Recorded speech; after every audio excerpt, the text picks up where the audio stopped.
So this is a series we're starting called Whatcha, Learnin. And if we learned anything interesting and new in the field of psychology or just about human life in general, we want to share that with you to keep you kind of on the cutting edge with us of what's going on in our fields and what we're learning. So Beth, did you learn anything at this conference, or did you just take naps? I did love naps. Okay. Yeah. Me too. Yeah. Okay. So the American Psychological Association is kind of our main governing body that we are part of, and they have a conference every year. And I'll tell you, like, they are really, the APA is stepping their game up. Yeah. Because the last few years we've had some really phenomenal speakers and authors and, you know, kind of thought provokers. I don't know what they call them, but Provocateurs. yeah, provocateurs. I want to be that when I grow up. So anyway, one of them that was kind of one of the main speakers at APA this year was Kevin Hines, and he he's actually a survivor of a suicide attempt off of the Golden Gate Bridge. So when he was 19 years old, and now he's probably a little closer to 40-ish, maybe. When he was 19 years old, he attempted suicide and survived jumping off the Golden Gate Bridge. And so he shared his story, and I wanted to share a couple of things that were really meaningful to me that I thought could be really powerful for other people too.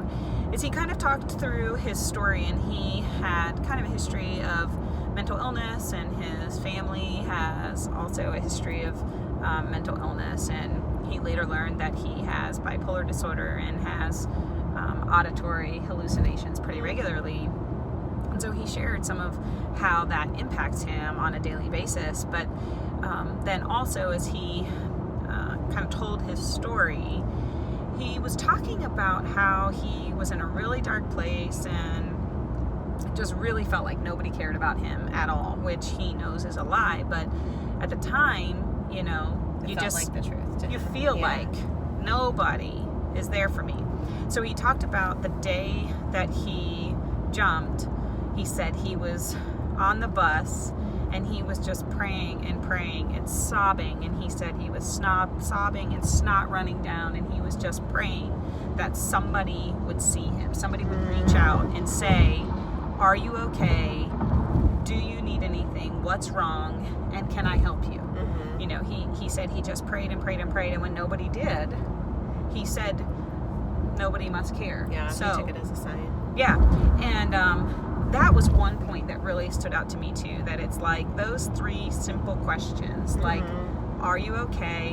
What's wrong? How can I help you? Mm-hmm. Because I think we often see people who might be showing emotion, right? Yeah. You've been in public before where there's someone who's crying, and you feel this tension of, oh, I don't want to make them feel bad, or I don't know if I should like ask. It's not happening. Right, It's like so I'm their gonna ignore private it. thing. Yeah.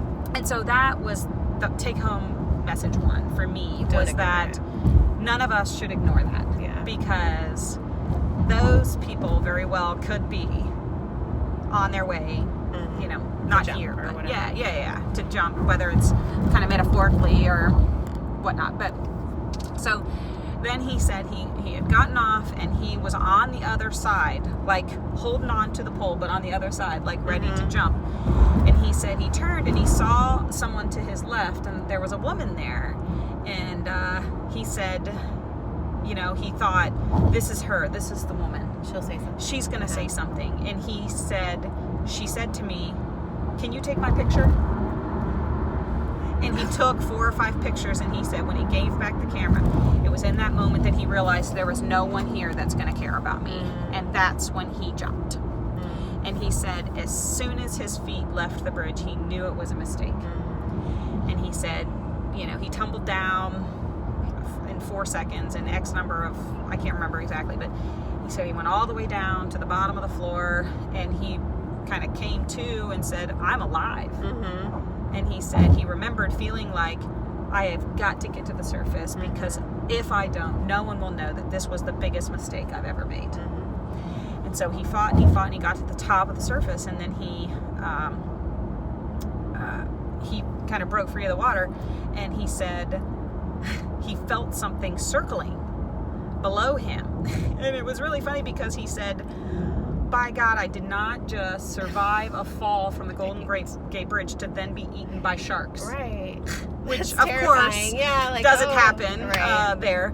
But he said, actually, lo and behold, it was a sea lion who actually held him up, basically, until the Coast Guard came to rescue him. And so he said in that moment he realized that no human helped him, but it was a sea lion who actually was the thing that would that's my phone. help him. So okay, so so that was really powerful that he really felt really alone, but really fought through it. And I think, now he is a big speaker, a big proponent. He talks about the ripple effect of suicide. He has lost several people that he shares about by suicide close to him.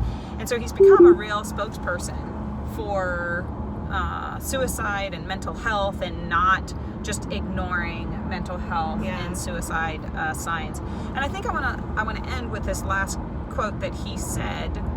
He said, when I was standing on the bridge, he said, I couldn't reach out. I needed someone to reach in. And I thought that was so powerful, that like when we get into the darkest places, I think outsiders think, well, why don't you just ask for help? Yeah. And I thought it was really profound that he said, I couldn't reach out. I needed someone to reach in.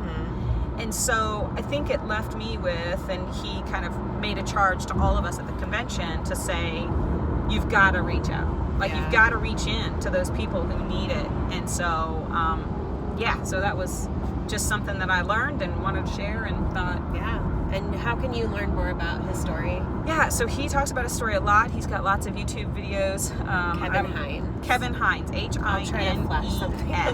Yeah, hopefully that's it. Yeah. And would love to, share his message. And obviously there are resources for suicide that will also share, that if you have thoughts of suicide, please reach out to someone, share it with a trusted friend so they can reach back in to help you. Or if you have any suspicion of people in your lives who have given you any indication that they're not okay, or they're depressed, or thinking of hurting themselves, this could be your chance to be that person, be the sea lion, Yes, or whatever. Definitely. Yeah, that's a great reminder too. So be looking out for each other, and when you find someone that you might need to reach back into, then don't wait. Don't wait. Yep. Okay. Great. Love Nice. it.